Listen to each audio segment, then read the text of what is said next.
Now I have a pleasure of introducing our next speaker, Dr. Judith Aldaba. Dr. Judith Aldaba is an educator with both master's and doctoral degrees in education. She was both a faculty member and an administrator for 26 years at De La Salle University in Manila, the Philippines. One of her passions is teaching mathematics in Filipino, considering that English is the medium of instruction in Philippine schools. This led her to author and co-author a number of instructional materials in mathematics in Filipino. In 2014, she became the assistant superintendent of the 24 parochial schools in the Archdiocese of Manila. This appointment gave her the opportunity to begin introducing forgiveness education in the member schools. Let's welcome Dr. Aldaba. Thank you.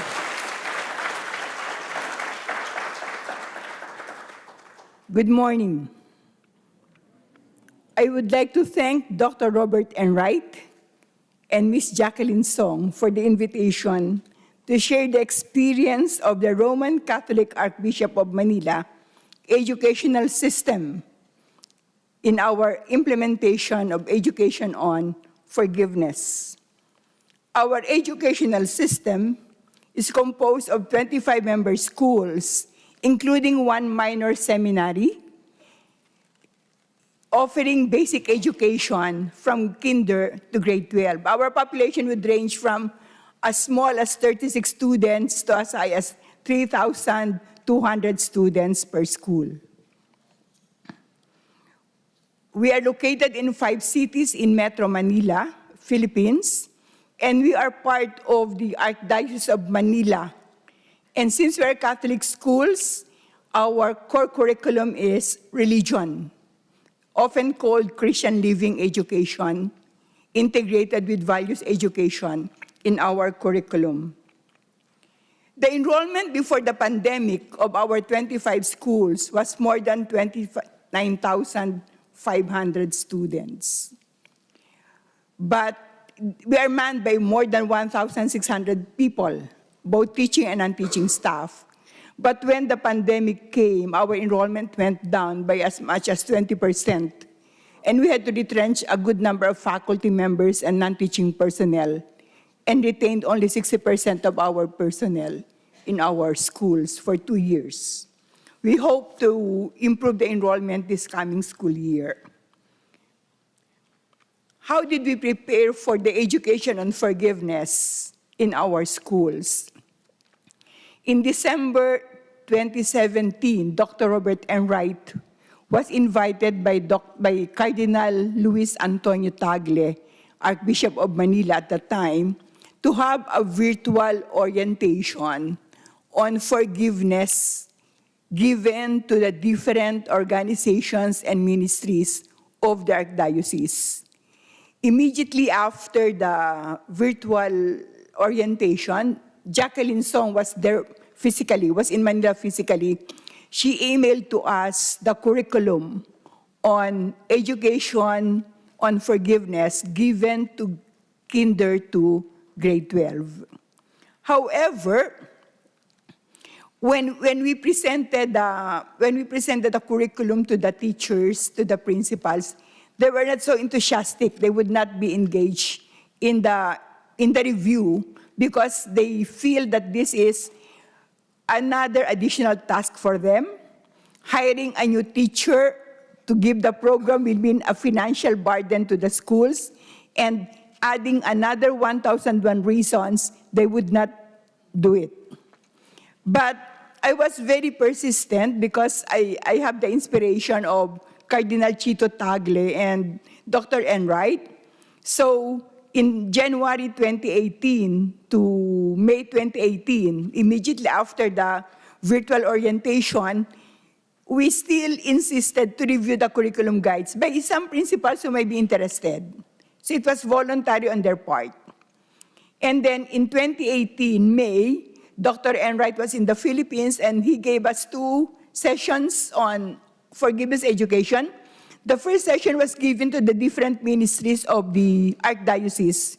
And the second session was a conversation between Dr. Enright and Cardinal Tagle, given to our own personnel of the 25 schools of the Archdiocese.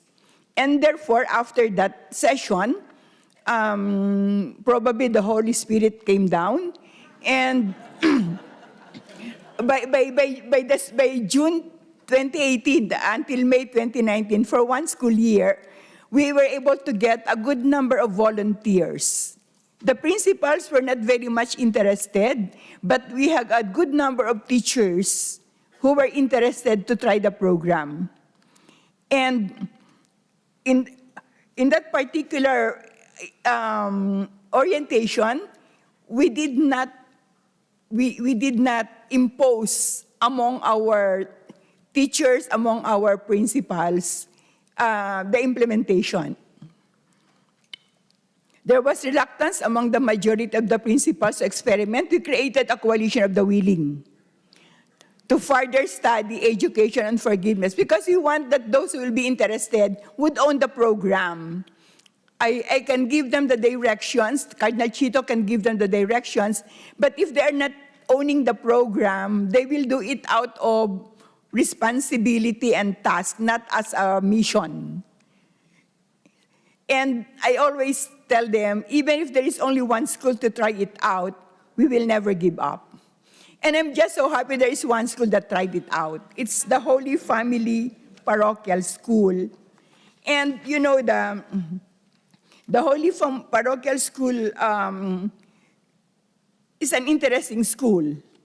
It is an important environment for planting forgiveness education, because for most of the students who join the program in this school, their parents, mostly fathers, were victims of the government's war.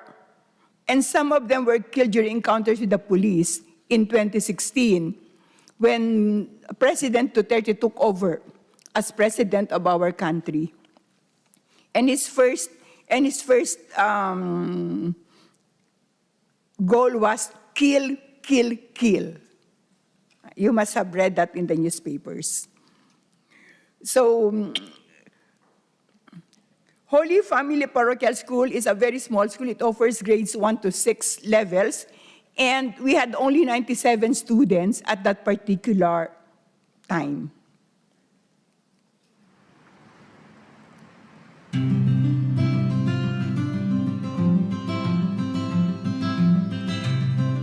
Ang misyon po ng simbahan ay hubugin, formation ng mga tao, lalo na ng kabataan, para maging kapaki-pakinabang, responsable na mamamayan ng lipunan.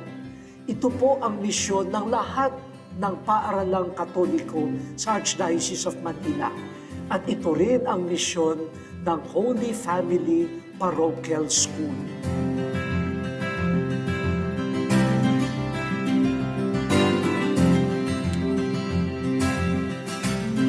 Ang Holy Family Parochial School ay isang paaralan na nagbibigay ng pag-asa sa mga batang hindi makapasok sa isang Catholic school at maka-avail po ng tinatawag nating Catholic education. So karamihan kasi sa mga nakatira dito sa aming paligid ay nabibilang sa mahihirap na pamilya, kung saan masasabi nating makakain naman sa 3 beses sa isang araw. At itong paligid namin ay maraming junk shop. Yan ang isa sa mga pangunahing hanap buhay ng aming community. Ang isang kabataan na natutulungan ay nakakatulong para iangat ang isang pamilya. Ang isang pamilya na nakabibigay po ng ambag o kontribusyon sa pagtatayo ng isang lipunan, isang mundo na nakabatay sa katotohanan, katarungan, paggalang sa tao at sa buhay, at pagmamahalan. At ang bunga niyan ay kapayapaan. Naku, buong bansa po yan ang makikinabang.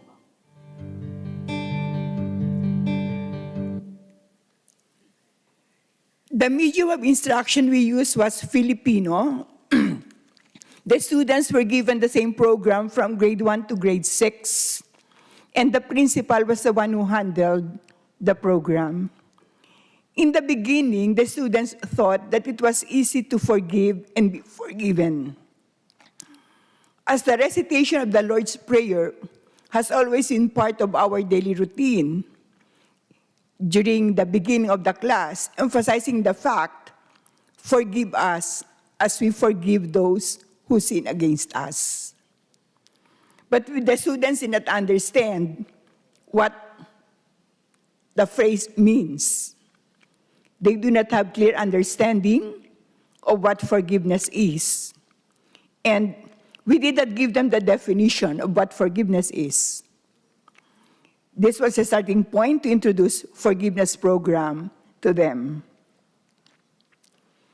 Because of the experience of the students brought about by the murder of their parents and guardians, anger was a predominant emotion of most of them.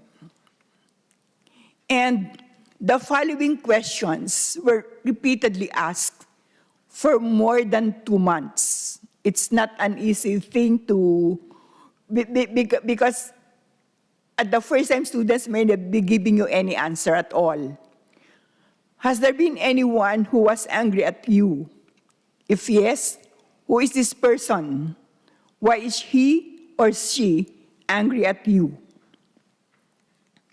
Has there been anyone who you're angry at? Who is this person? What did this person do that made you angry? What do you feel if someone makes you angry? What do you feel if you know that someone is angry at you? Are you ready to talk to the person who made you angry? Are you ready to talk to the person you're angry at? What do you feel when someone makes you angry? What do you feel if you know someone is angry at you? After more than 2 or 3 months, lessons on anger management were discussed to help students manage their anger. The importance of knowing how to apologize when they are wrong was injected in the lessons. Lessons on valuing oneself, love, respect, generosity, and kindness were discussed. But these were implicitly given to them. It's not saying our lesson for today is about valuing yourself. Our lesson for today is about love. No. Through the topics, the students started to share their experiences and deepen their understanding of forgiveness. And after anger, we asked them questions about love. Do you like to feel loved? Do you know of any person who feels he is not loved? How can you help him or her? How do you show your love to the person around you, like friends and family? And then later on we added, outside of your family, outside of your school community. Have you ever thought that someone loves you but is too shy to express this? And slowly, just like in anger questions, these were repeatedly asked for several weeks, and students started to open up and share their own experiences and realize the support and love of others in helping them to do their best. And teachers of other subjects, although the principal was the one who was handling the lessons on forgiveness, noted that there were less troubles in the classrooms. The children became more caring with one another to the point of sharing their school materials and food with their classmates. Remember, these are poor people. These are poor students. And they start learning how to share. They found time to teach their new classmates. There was a significant improvement in their behavior. Students or children of extrajudicial killing victims became more open to share what they feel expressed and how happy they are to be part of the school. They realized how much God loves them through the newfound friends and teachers they have. Because they were very quiet, they were very uncooperative after the killings of their guardians and their fathers. But after several sessions, they started to open up. The students benefited in the simple lessons introduced about the basics of forgiveness, especially those children who were once unproductive, silent, and shy. They became more cooperative and open to their classmates, more respectful and kinder. You can just imagine how people in the slum areas behave. That the lessons helped them. The parents were very appreciative of the program. In the report earlier, the importance of the parents is to be emphasized because you teach forgiveness in school and then the parents say another thing, that there can be incompatibility, incongruence in what we teach and what they do at home. So we also give parents some informal lessons on forgiveness without telling them that this is a forgiveness lesson. So they may be telling us, who are you to tell us that we should be forgiving? You know? And the parents appreciated the program. And regular feedback on the behavior of children were shared with the parents. So that's the experience of Holy Family Parochial School. But as mentioned earlier, we are a very big school system. We are 25 schools, and this is just one school which experimented. But we also try to roll out forgiveness education in our schools.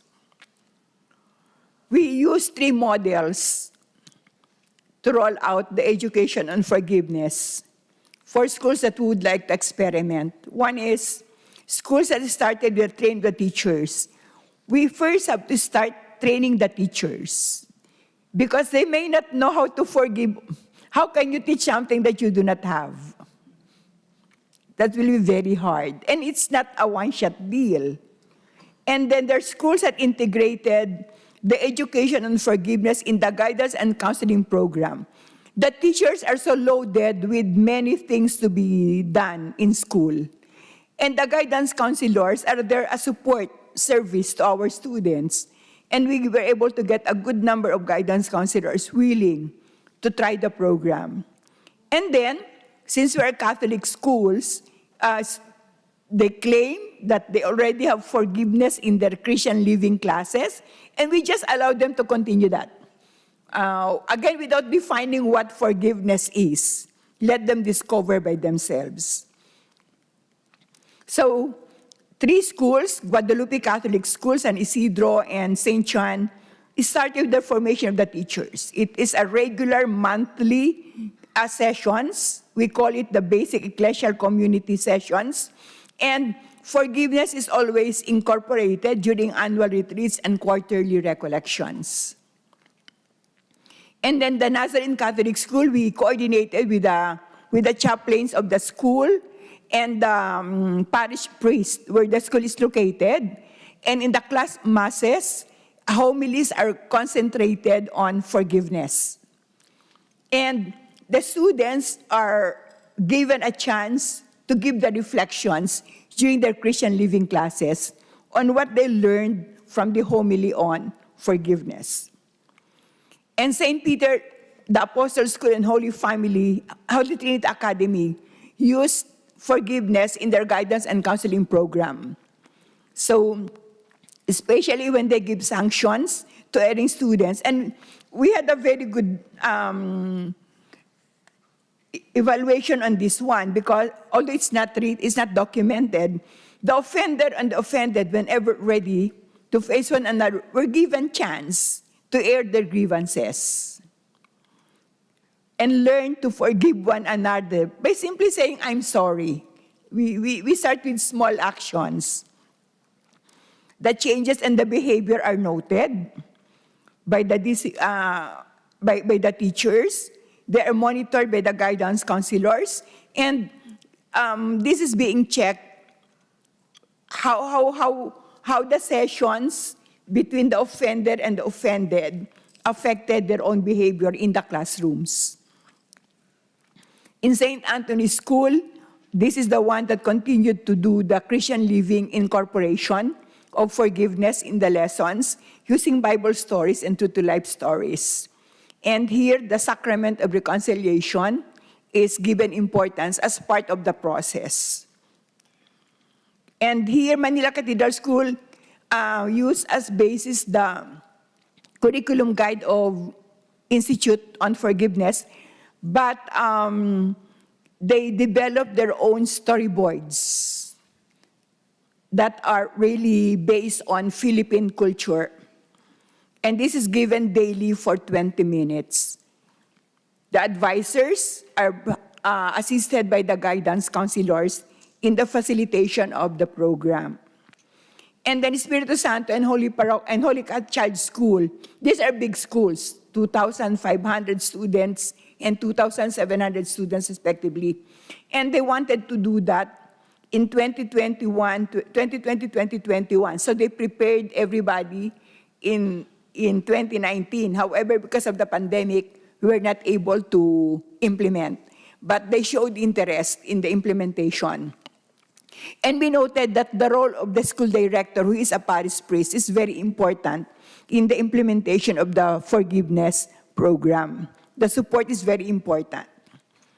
And we waited for other schools to make their own initiatives, as we did not want to impose on their priorities. I was telling the teachers, let them envy you of what you are doing, and eventually they will follow you. The pandemic years put a stop all our initiatives in 2019, 2020, because Manila was locked down in March.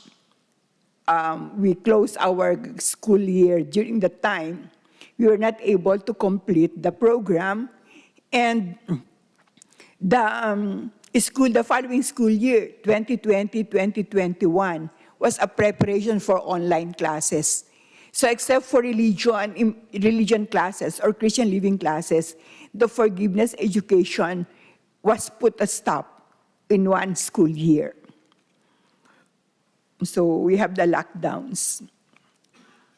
However, because the Holy Spirit went down again to our principals during the pandemic, they made a decision. Why can't we incorporate forgiveness education in the curriculum across our academic subjects?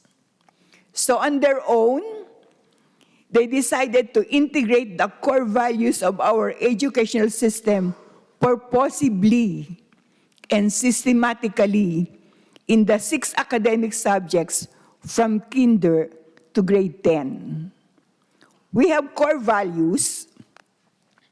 This is our program. These are our 6 values. Originally, we have only 5 until excellence, but we added forgiveness as a core value.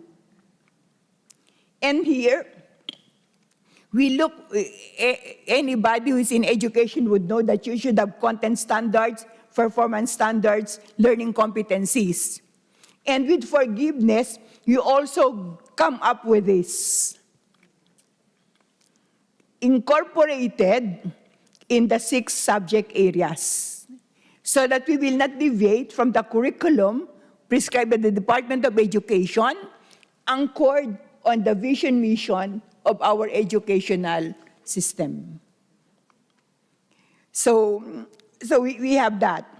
And in here, we concentrated. I will be sharing with you forgiveness. And I'm just so happy we have 135 teachers who were involved in this program, in this integration of our core values in the curriculum. So we made sure that every school system, every school in the system was represented in the implementation.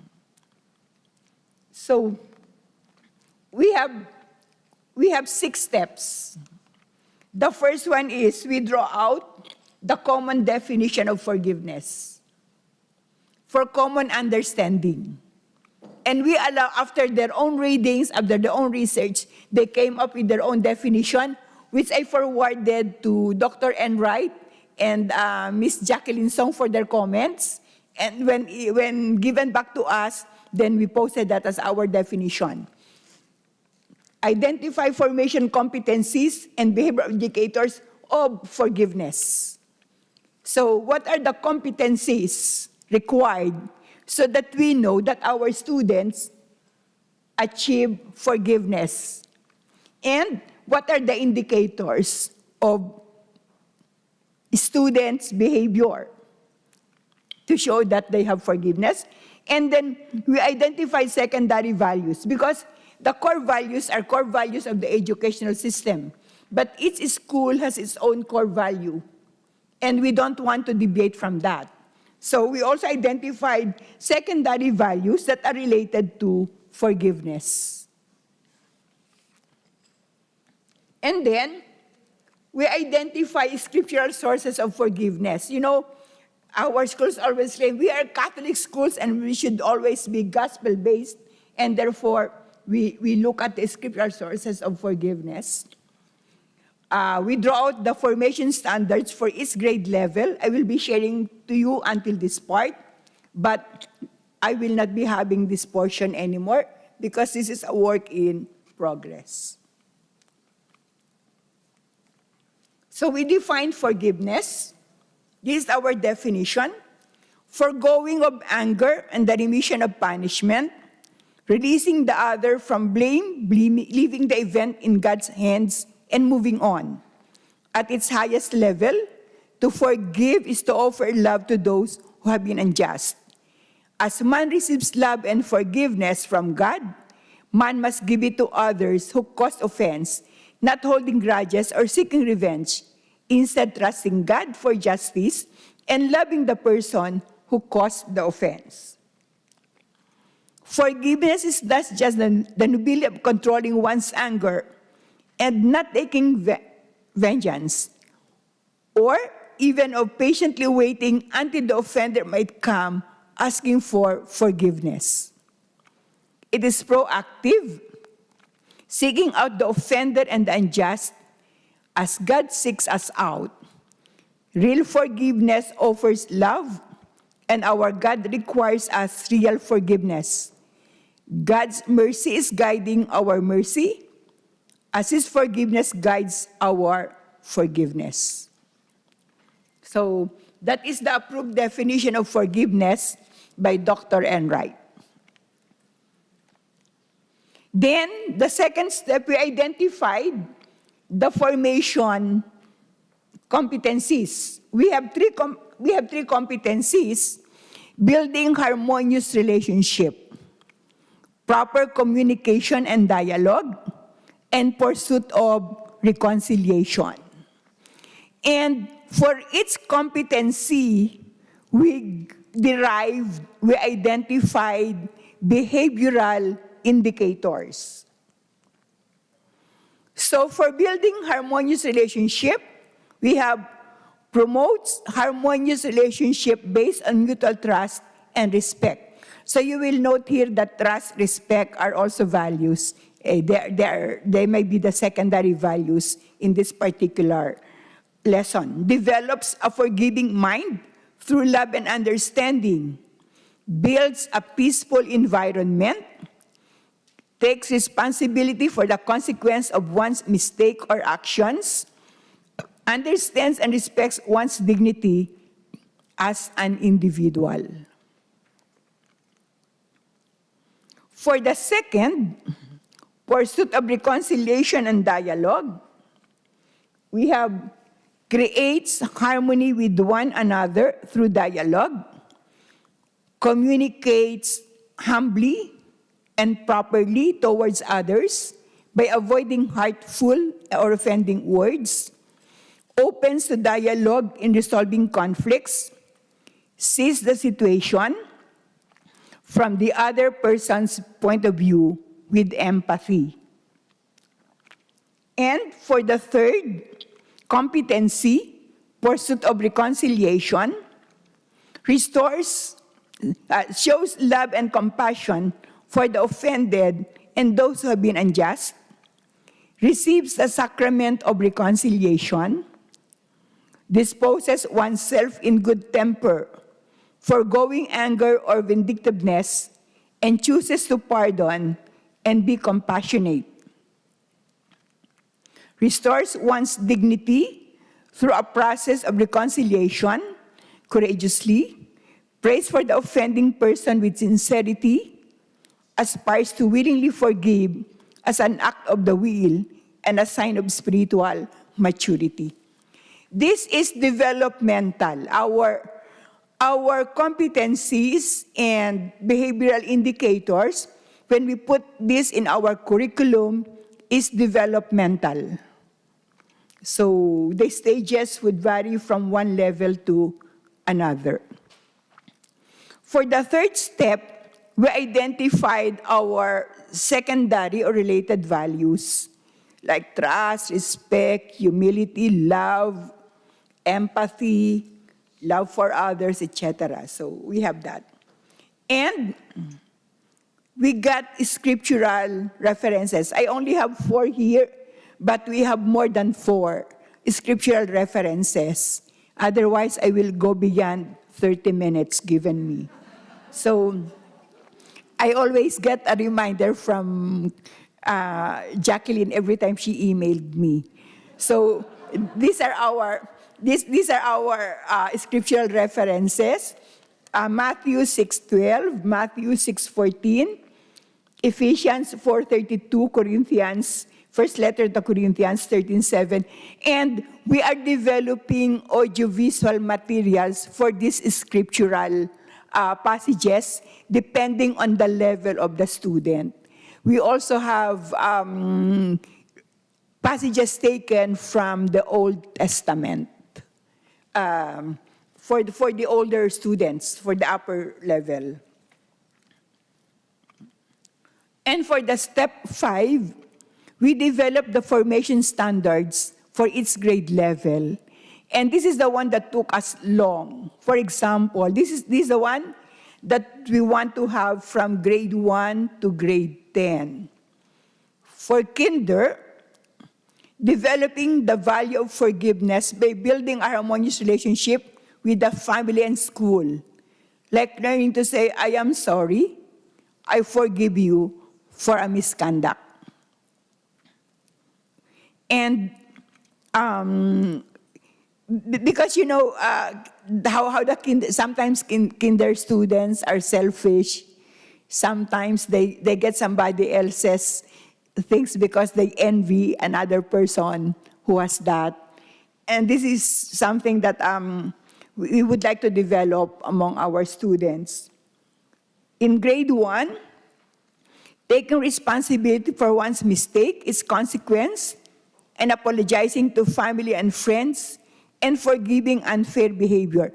Because in our curriculum, grade 1, kinder, grade 1, grade 2, normally the contents are concentrated on family and community. Family, school, family, and community. In grade 2, developing forgiveness by practicing respect and proper communication with family members and friends, like avoiding offensive words and actions. They start to curse. They start to say bad words. Whether they mean it or they do not mean it, they say that. They hear that from their parents. And therefore they say they may be feeling that it's a right word to say. So they say to their classmates. For grade 3, asking forgiveness for unfair behavior.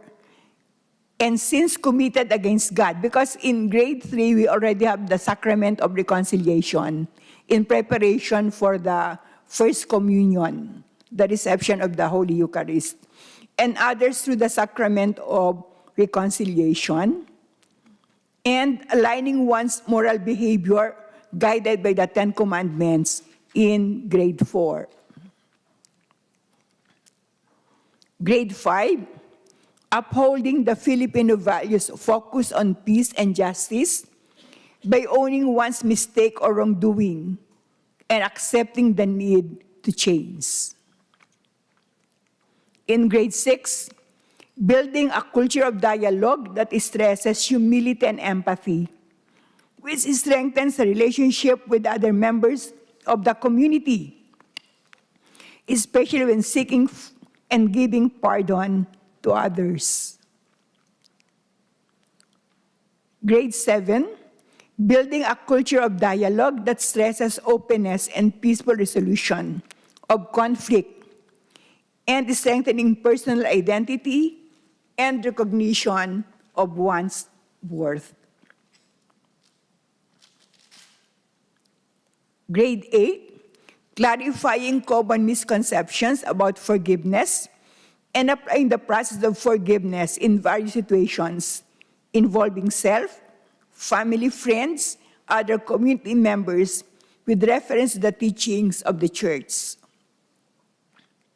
Grade 9, understanding forgiveness and justice, and identifying alternative approaches in acknowledging hurtful feelings and sense of injustices instead of resulting in aggression and vengeance. And lastly, practicing critical thinking in approaching societal and moral issues and choosing the appropriate response in dealing with them and dealing with negative emotions brought about by hurt and broken relationships, and understands that forgiveness is a process.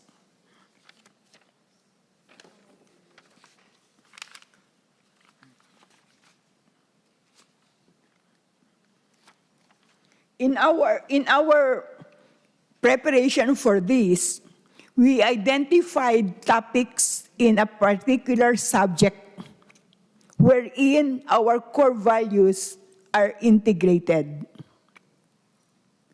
For example, in mathematics, you might be thinking, how can you have forgiveness in a mathematics class? So if the lesson is on, for example, if the lesson is on addition and subtraction of whole numbers, you can give a problem wherein how much is the change, and the student, you can add a statement, the student did not return the change to the mother.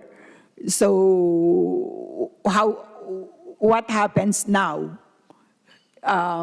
In that particular situation, what do you do when you do not return? What is the supposed action of a child when somebody is asked to buy something in the store and a change is not returned? In Filipino, kinupit, no? You keep it for yourself. So that is something that should be processed, because the students think that it is their right to keep the chains, because they hear the term keep the chains. They are familiar with the term. So for them, if it's from my parents, I can also keep it. So we have to process that. And therefore, after that processing, then you can say, then return that and say, Mama, I'm sorry. I should have not done that. So we start with little actions wherein we can incorporate such. Because it is very easy to incorporate excellence in our lessons, but it will be very hard to do forgiveness in all the lessons in our subjects, in our curriculum.